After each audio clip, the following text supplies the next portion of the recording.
وَإِذَا قِيلَ لَهُمْ آمِنُوا بِمَا أَنزَلَ اللَّهُ قَالُوا نُؤْمِنُ بِمَا أُنزِلَ عَلَيْنَا وَيَكْفُرُونَ بِمَا وَرَاءَهُ وَهُوَ الْحَقُّ مُصَدِّقًا لِمَا مَعَهُمْ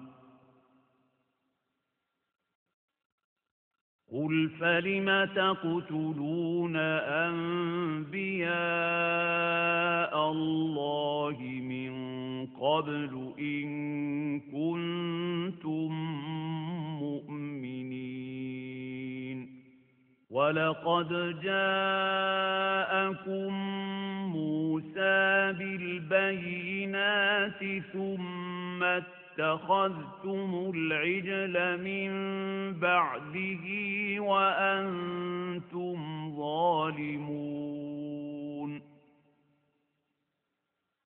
وَإِذْ أَخَذْنَا مِيثَاقَكُمْ وَرَفَعْنَا فَوْقَكُمُ الطُّورَ خُذُوا مَا آتَيْنَاكُمْ بِقُوَّةٍ وَاسْمَعُوا قَالُوا سَمِعْنَا وَعَصَيْنَا وَأُشْرِبُوا فِي قُلُوبِهِمُ الْعِجْلَ بِكُفْرِهِمْ قُلْ بِئْسَ مَا يَأْمُرُكُم بِهِ إِيمَانُكُمْ إِن كُنتُم مُّؤْمِنِينَ அல்லாஹ் இறக்கி அருளியதன் மீது நம்பிக்கை கொள்ளுங்கள் என்று அவர்களுக்கு கூறப்பட்டால், இஸ்ராயேலின் வழித்தோன்றல்களான எங்களுக்கு எது இறக்கி அருளப்பட்டிருக்கிறதோ அதன் மீது மட்டும்தான் நாங்கள் நம்பிக்கை கொள்வோம் என்று அவர்கள் கூறுகின்றனர். அதை தவிர மற்றதை அவர்கள் நிராகரிக்கின்றார்கள். உண்மையில் அது சத்தியமானதாகவும் முன்னரே அவர்களிடம் இருந்த அறிவுரைகளை உண்மைப்படுத்தக்கூடியதாகவும் இருக்கின்றது. அவர்களை கேளும், உங்களுக்கு அருளப்பட்டவற்றின் மீது நீங்கள் உண்மையிலேயே நம்பிக்கை கொண்டவர்களாயிருந்தால், இதற்கு முன் இஸ்ராயேல் வம்சத்திலிருந்தே தோன்றிய அல்லாஹுவின் தூதர்களை நீங்கள் ஏன் கொலை செய்து கொண்டிருந்தீர்கள்? மேலும் மூசா உங்களிடம் எத்துணை தெளிவான சான்றுகளை கொண்டு வந்திருந்தும் அவர் உங்களை விட்டு திரும்பிச் சென்றவுடனேயே நீங்கள் காளை கன்றை தெய்வமாக்கிக் கொண்டீர்கள். அந்த அளவுக்கு அக்கிரமக்காரர்களாய் நீங்கள் இருந்தீர்கள். பிறகு உங்கள் மீது தூர் மலையை நாம் உயர்த்தி, நாம் உங்களிடமிருந்து பெற்றுக்கொண்ட உறுதியான ஒப்பந்தத்தை சற்று நினைத்து பாருங்கள். உங்களுக்கு நாம் அருளுகின்ற அறிவுரைகளை வலுவாக கடைபிடியுங்கள், மேலும் நம்முடைய கட்டளைக்கு செவிசாயுங்கள் என்று நாம் கூறினோம். அதற்கு உங்கள் முன்னோர்கள், நாங்கள் செவியேற்றோம், ஆனால் மாறு செய்வோம் என்று கூறினார்கள். அவர்களின் அசத்திய போக்கு எந்த அளவு முற்றியிருந்ததெனில், அவர்களுடைய நிராகரிப்பின் காரணத்தால் காளைக்கன்று வழிபாட்டின் மீது அவர்களின் உள்ளங்கள் மோகம் கொண்டிருந்தன. நீங்கள் நம்பிக்கை கொண்டவர்களாயிருந்தால் இழிவான இச்செயல்களை செய்யுமாறு உங்களை தூண்டுகின்ற உங்கள் நம்பிக்கை எத்துணை விசித்திரமானது என்று நீர் கூறும். قُلْ إِن كَانَتْ لَكُمُ الدَّارُ الْآخِرَةُ عِندَ اللَّهِ خَالِصَةً مِّن دُونِ النَّاسِ فَتَمَنَّوُا الْمَوْتَ إِن كُنتُمْ صَادِقِينَ وَلَن يَتَمَنَّوْهُ أَبَدًا بِمَا قَدَّمَتْ أَيْدِيهِمْ وَاللَّهُ عَلِيمٌ بِالظَّالِمِينَ وَلَتَجِدَنَّهُمْ أَحْرَصَ النَّاسِ عَلَى حَيَاةٍ وَمِنَ الَّذِينَ أَشْرَكُوا يود أحدهم لو يعمر 1000 سنة وما هو بمزحزحه من العذاب أن يعمر والله بصير بما يعملون. அவர்களிடம் நீர் சொல்வீராக, அல்லாஹுவிடம் இருக்கும் மறுமை வீடு மற்ற மனிதர்களுக்கின்றி உங்களுக்கு மட்டுமே சொந்தமானதாய் இருக்குமானால், உங்களின் இந்த நம்பிக்கையில் நீங்கள் உண்மையானவர்களாயிருந்தால் நீங்கள் மரணத்தை விரும்புங்கள் பார்ப்போம். தம் கரங்களினால் சம்பாதித்துள்ள தீவினைகளின் காரணத்தால் அவர்கள் அதனை ஒருபோதும் விரும்ப மாட்டார்கள் என்பதை உறுதியாக அறிந்து கொள்ளுங்கள். மேலும் இந்த அக்கிரமக்காரர்களை அல்லாஹ் நன்கறிந்தவனாக இருக்கின்றான். எல்லா மனிதர்களை விடவும், ஏன் இணை வைத்து வணங்குபவர்களை விடவும் இவர்களே வாழ்வின் மீது அதிக பேராசை கொண்டவர்களாயிருப்பதை நீர் காண்பீர். அவர்களில் ஒவ்வொருவனும் எப்படியாவது 1000 ஆண்டுகள் வாழ வேண்டும் என்று ஆசைப்படுகின்றான். ஆயினும் அவனுடைய நீண்ட ஆயுள் வேதனையிலிருந்து அவனை விலக்கிவிடாதே. அவர்கள் எத்தகைய செயல்கள் செய்து கொண்டிருக்கிறார்கள் என்பதை அல்லாஹ் பார்த்து கொண்டுதான் இருக்கின்றான். قُلْ مَنْ كَانَ عَدُوًّا لِجِبْرِيلَ فَإِنَّهُ نَزَّلَهُ عَلَى قَلْبِكَ بِإِذْنِ اللَّهِ مُصَدِّقًا لِمَا بَيْنَ يَدَيْهِ وَهُدًى وَبُشْرَى لِلْمُؤْمِنِينَ. مَنْ كَانَ عَدُوًّا لِلَّهِ وَمَلَائِكَتِهِ وَرُسُلِهِ وَجِبْرِيلَ وَمِيكَالَ فَإِنَّ اللَّهَ عَدُوٌّ لِلْكَافِرِينَ. நபியே, நீர் கூறும், யாரேனும் வானவர் ஜிப்ரீலுக்கு பகைவராக இருந்தால் அவர் அறிந்து கொள்ளட்டும், அல்லாஹுவின் ஆணைப்படியே ஜிப்ரீல் இதனை உம்முடைய உள்ளத்தில் இறக்கி வைத்தார்.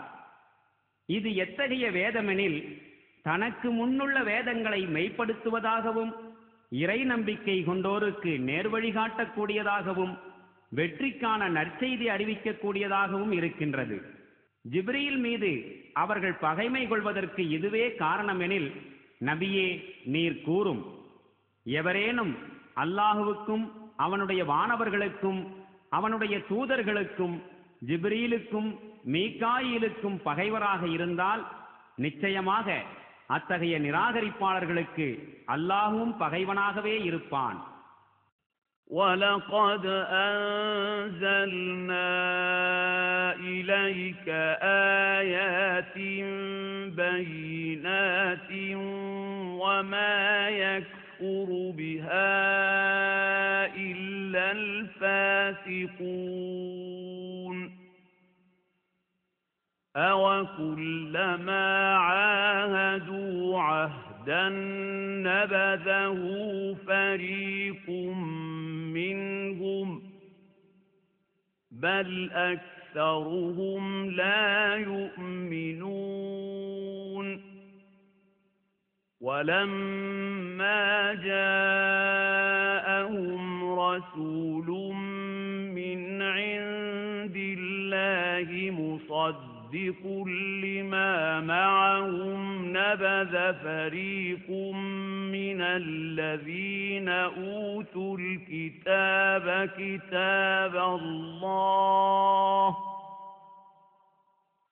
نَبَذَ فَرِيقٌ مِّنَ الَّذِينَ أُوتُوا الْكِتَابَ كِتَابَ اللَّهِ وَرَاءَ ظُهُورِهِمْ كَأَنَّهُمْ لَا يَعْلَمُونَ.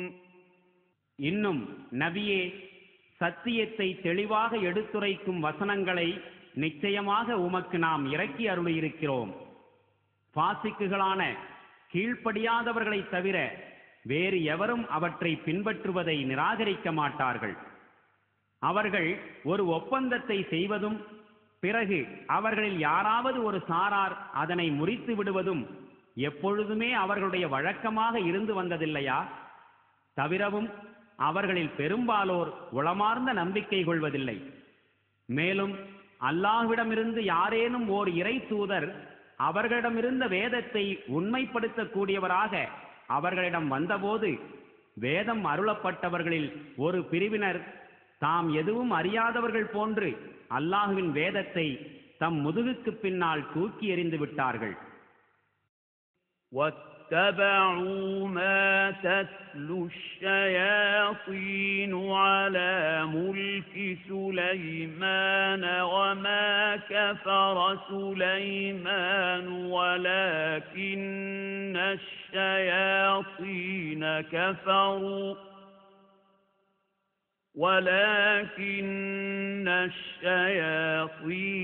كفروا يعلمون الناس السحر وما أنزل على الملكين ببابل هاروت وماروت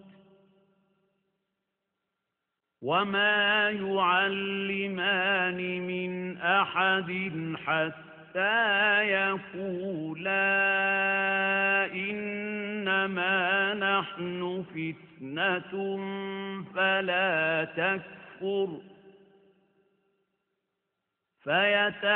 فيتعلمون منهما ما يفرقون به بين المرء وزوجه وما هم بضارين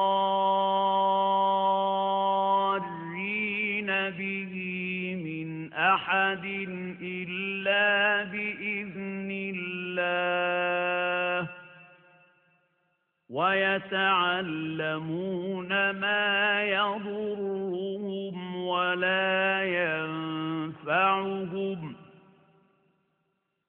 وَلَقَدْ عَلِمُوا لَمَنِ اشْتَرَاهُ مَا لَهُ فِي الْآخِرَةِ مِنْ خَلَاقٍ وَلَبِئْسَ مَا شَرَوْا بِهِ أَنفُسَهُمْ لَوْ كَانُوا يَعْلَمُونَ وَلَوْ أَنَّهُمْ آمَنُوا وَاتَّقَوْا لَمَثُوبَةٌ مِّنْ عِندِ اللَّهِ خَيْرٌ لَوْ كَانُوا يَعْلَمُونَ. இதற்கு பதிலாக சுலைமானுடைய ஆட்சியின் போது ஷைத்தான்கள் எடுத்தோதி வந்த சூனியத்தை அவர்கள் பின்பற்றலானார்கள். ஆனால் சுலைமான் ஒருபோதும் நிராகரிக்கவில்லை. ஆயினும் மக்களுக்கு சூனியத்தை கற்றுக் கொடுத்துக் கொண்டிருந்த ஷைத்தான்கள் தாம் நிராகரித்தார்கள். மேலும் பாபிலோனில் ஹாரூத் மாரூத் என்ற இரு வானவர்களுக்கும் இறக்கி வைக்கப்பட்டதையும் அவர்கள் பின்பற்றினார்கள். ஆனால் எவருக்கேனும் சூனியக்கலையை கற்றுக் கொடுக்க நேரும்போது அந்த வானவர்கள், நாங்கள் உங்களுக்கு ஒரு சோதனையாகவே இருக்கிறோம், ஆகவே நீங்கள் இதனை கொண்டு இறை நிராகரிப்பை மேற்கொள்ள வேண்டாம் என எச்சரித்து விடுவார்கள். ஆனால் இதற்கு பிறகும் கணவனுக்கும் மனைவிக்கும் இடையே பிளவை உண்டு பண்ணுகின்ற சூனியத்தை அந்த இருவரிடமிருந்து அவர்கள் கற்று வந்தனர். அல்லாஹுவின் அனுமதி இல்லாமல் இந்த சூனியத்தை கொண்டு எவருக்கும் எந்த வகையிலும் அவர்களால் தீங்கிழைக்க முடியாது. உண்மையில் தங்களுக்கு பலனளிக்காததும் தீங்கிழைக்கக்கூடியதுமானதையே அவர்கள் கற்றனர். மேலும் சூனியத்தை கற்று அதனை விலைக்கு வாங்கிக் கொண்டவனுக்கு மறுமையில் யாதொரு பங்கும் கிடையாது என்பதை அவர்கள் நன்கு அறிந்தே இருந்தனர். தங்கள் உயிர்களை விற்று அவர்கள் வாங்கிக் கொண்ட பொருள் எத்துணை கெட்டது! இதனை அவர்கள் அறிந்திருக்க கூடாதா? உண்மையில் அல்லாஹ்வின் மீது அவர்கள் நம்பிக்கை கொண்டு இரையச்சமுள்ள வாழ்வை மேற்கொண்டிருந்தால் அல்லாஹ்விடமிருந்து அவர்களுக்கு கிடைக்கும் நற்கூலி மேலானதாக இருந்திருக்கும். அந்தோ இதனை அவர்கள் அறிந்திருக்கவில்லையே.